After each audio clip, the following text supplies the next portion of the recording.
Dear students, myself Dr. Inu Agarwal, Associate Professor Chemistry in IMT University. आज aromatic electrophilic substitution का third part है। Electrophilic का मतलब एक positive charge, it means electron की कमी, और इलेक्ट्रॉन की कमी है तो वो कहाँ अटैक करेगा जहाँ इलेक्ट्रॉन ज़्यादा हैं। तो बेंजीन पे इलेक्ट्रॉन ज़्यादा होते हैं, ऑर्थो और पैरा पर ही, जो मैं आप प्रीवियस वीडियो में मैंने आपको एक्सप्लेन किया था कि क्यों ऑर्थो पैरा पे इलेक्ट्रॉन ज़्यादा होते हैं। तो इलेक्ट्रोफाइल ऑर्थो पैरा पे अटैक करता है। अब बात आती है कि अगर दो ग्रुप हमारे बेंजीन में पहले से हो तो थर्ड ग्रुप कहाँ पर आएगा। ये रिएक्टिविटी ऑर्डर है जो मैंने प्रीवियस वीडियो में बताया था। ऑर्थो पैरा का reactivity order O-, Nr2, NH2, OH, OMe, Me और हैलाइड।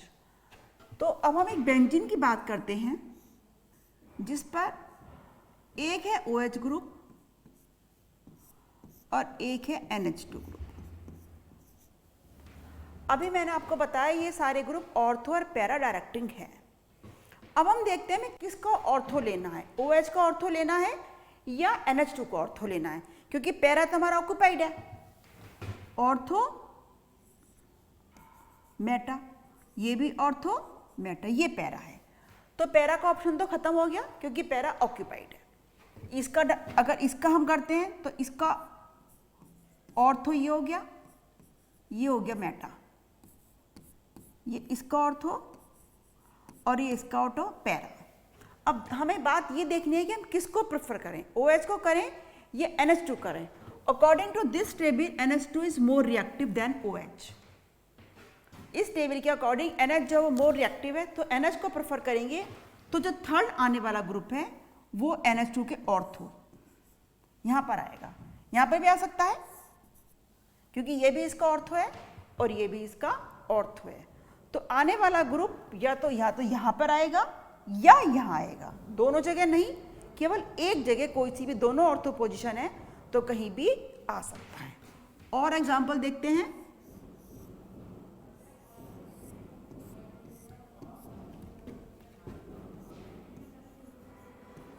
Me और OH। तो सबसे पहले इसमें भी वही टेबल के अकॉर्डिंग OH मोर रिएक्टिव, तो इसका ऑर्थो ये बैठा, इसे हम 1 मान लेते हैं, इसे मान लेते हैं 2, तो 1 ऑर्थो मेटा पैरा 1। अब अगर हम मिथाइल की बात करते हैं तो ऑर्थो और पैरा, तो इन चार पोजीशन में इसका आने वाला जो इनकमिंग सब्स्टिट्यूट है वो यहाँ पर आ सकता है। और एग्जांपल देखते हैं, ये Me और ये Cl, ये Me का ऑर्थो और ये Cl का ऑर्थो यहाँ आ सकता है, क्योंकि Cl वैसे तो डीएक्टिवेट है लेकिन ऑर्थो पैरा डायरेक्टिंग है, इसीलिए ये Cl का ऑर्थो, ये भी 1 हम मान लेते हैं, ये भी 1 मान लेते हैं, ये 2 और ये भी 2। तो इन पोजीशन में इनकमिंग जो थर्ड ग्रुप है वो आ सकता है। अब एक एग्जांपल और देखते हैं।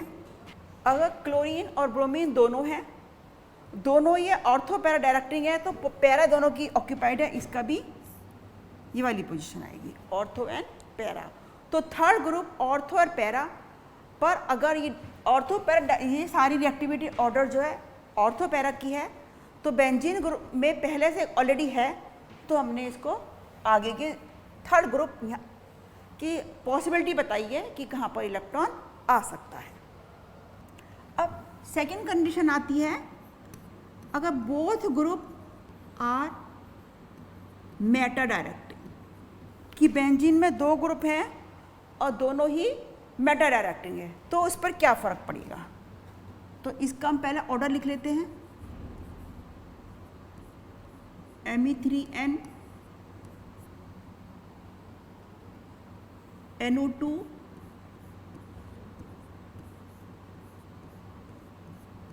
CN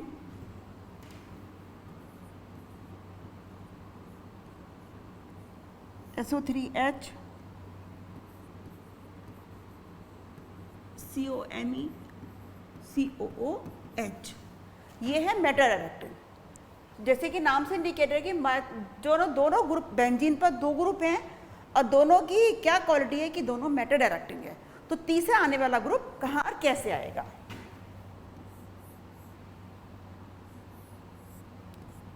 ये बेंजीन ग्रुप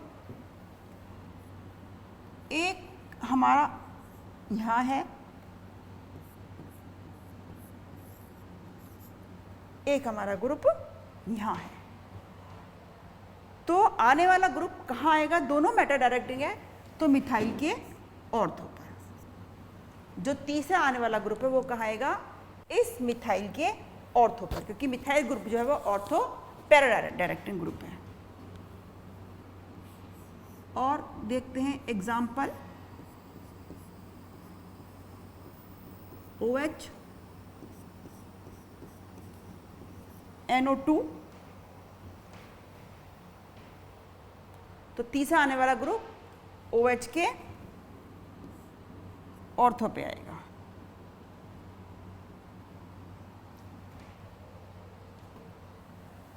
अगर बोथ ग्रुप मेटा डायरेक्टिंग है, ये वाला हमारा थर्ड आ गया, 1 is ortho para and 1 is meta directing.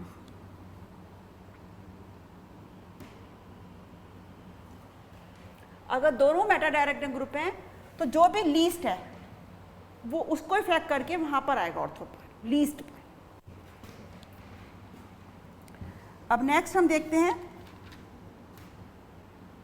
यदि हमारी 2 बेंजीन न्यूक्लियस हैं, जैसे कि नेफ्थलीन, इस पर कहाँ अटैक होगा? Fused ring system. Fused ring system का मतलब क्या हुआ कि 2 बेंजीन रिंग आपस में मिली हुई हैं, इसका नाम क्या है? नेफ्थलीन। अब इस पे अगर हम कोई इलेक्ट्रोफाइल अटैक कराते हैं अल्फा पोजीशन पर, ये हमारी हो गई अल्फा पोजीशन, तो प्लस चार्ज आ गया यहां पर।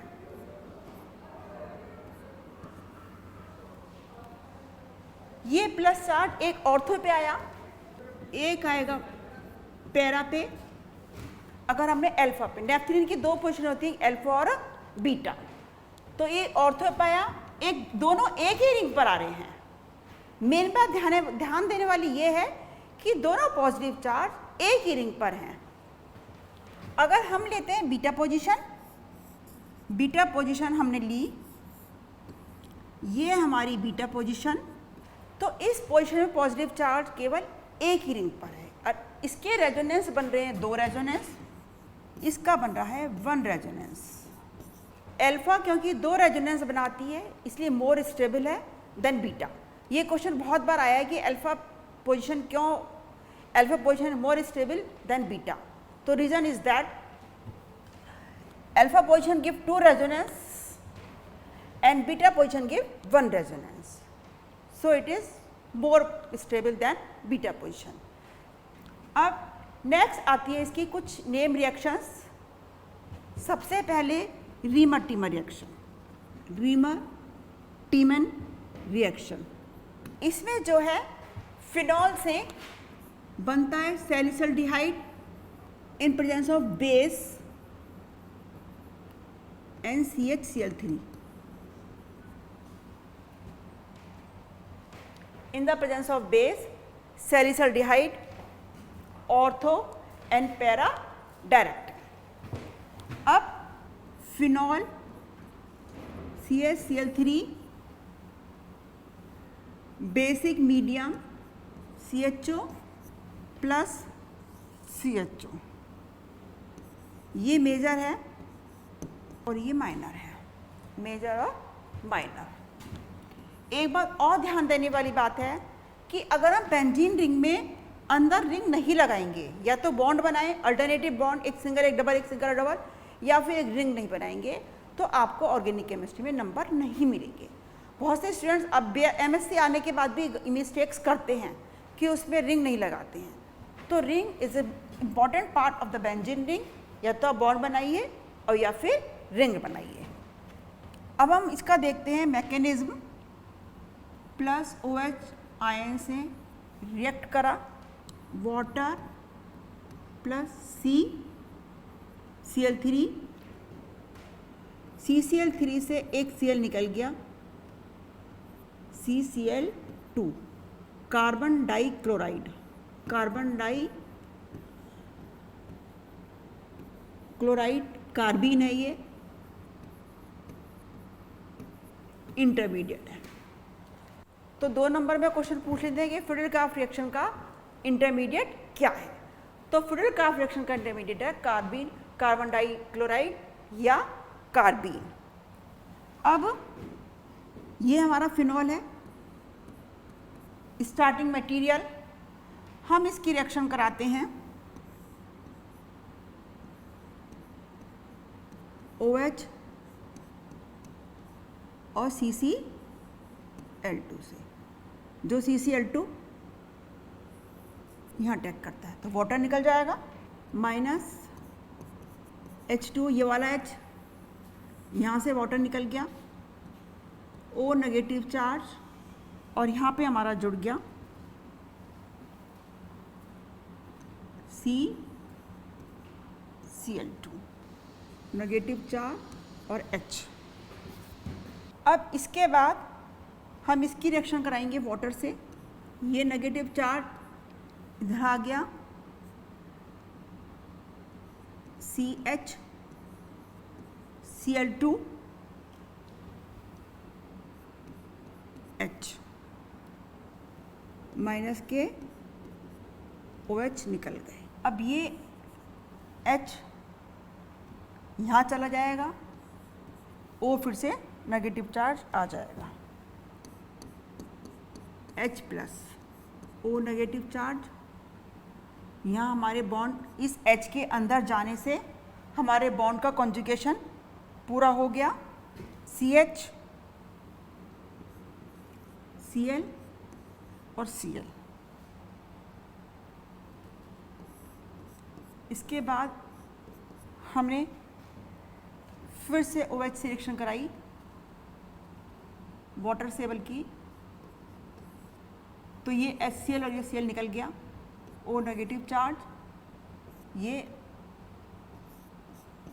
CH OH और Cl। इसके बाद ये इधर आ गया और ये Cl निकल गया, यहाँ बच गया CHO, HCl निकल गया, O निकल गया, CHO, H आयन देंगे CHO। तो ये आपका बन गया सैलिसल डिहाइड। ये कहलाती है रीमर-टीमर रिएक्शन।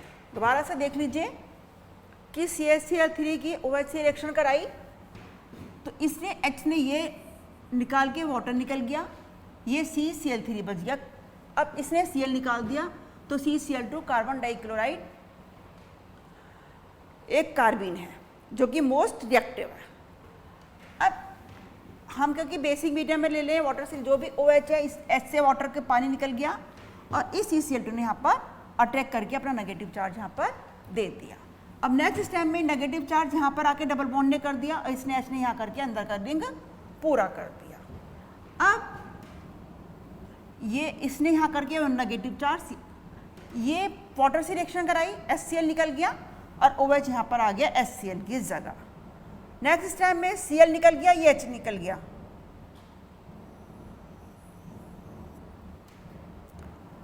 तो क्या बन गया CHO, CHO H से कराएंगे तो ये बन गया सैलिसल डिहाइड। बहुत मोस्ट इंपॉर्टेंट रिएक्शन है सैलिसल डिहाइड की, जो आपको करनी है, याद करनी है। इसको लिख लिख के करो, एक बार आपको जब प्रैक्टिस हो जाएगी तो आप भूलोगे नहीं, एरो लगा के बताओगे तो आपको ठीक लगेगी। अब दूसरी मेन इंपॉर्टेंट रिएक्शन आती है Gattermann coach reaction. Gattermann coach reaction, organic chemistry में इनका यूज़ इतना ही है कि हमें ये पता होना चाहिए कि क्या तो इंटरमीडिएट आ रहा है, क्या रिएक्टेंट बन रहे हैं और क्या प्रोडक्ट बन रहे हैं। तो कभी कभी तो रिएक्टेंट पूछ लेते हैं, कभी प्रोडक्ट पूछ लेते हैं, और कभी इंटरमीडिएट और ये एसिड मीडियम में है या बेसिक मीडियम में। तो आप एक अलग से एक कॉपी पर टेबल बनाइए जिस पे आप एक तरफ तो लिखिए रिएक्शन का नेम, दूसरी तरफ लिखिए रिएक्टेंट, फिर लिखिए प्रोडक्ट, तीसरे में लिखिए इंटरमीडिएट, नेक्स्ट में लिखिए मीडियम कि एसिडिक मीडियम है या बेसिक मीडियम है। तो बल्कि जो एसिडिक की एक तरफ लिखोगे, बेसिक की एक तरफ लिखोगे, और तो आपको जब आप कोई भी कंपटीशन दोगे तो वो आपको बहुत इजी रहेगी याद करने में। तो गेटरमैन में क्या है कि कोई भी हमारा benzene ring in presence of carbon monoxide और HCl in Lewis acid medium give aldehyde group. नाम के लिखते ही हमें ये आना चाहिए, नाम के आते ही हमारा को ये आना चाहिए कि हमारी क्या रिएक्टेंट बनना है, क्या प्रोडक्ट है। तो बेंजीन की COHCl से रिएक्शन कराएंगे तो हमारा बन गया बेंजिल्डिहाइड। अब इसका मैकेनिज्म कि पहले हमने COHCl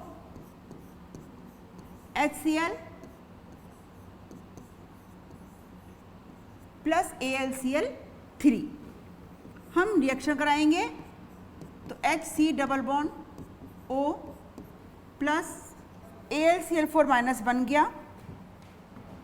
अब इसने रिएक्शन कराई यहाँ पर plus HCl4 minus CHO HCl plus AlCl3। Gattermann coach reaction बहुत इजी रिएक्शन है, इसमें कुछ भी नहीं है। जैसा कि फिडेलक्राफ्ट एसाइलेशन या अल्काइलेशन था उसमें भी यही था। तो बहुत बहुत धन्यवाद आपका। जो भी आपको कुछ भी क्वेरी हो तो आप कमेंट में लिख के आप पूछ सकते हैं। धन्यवाद।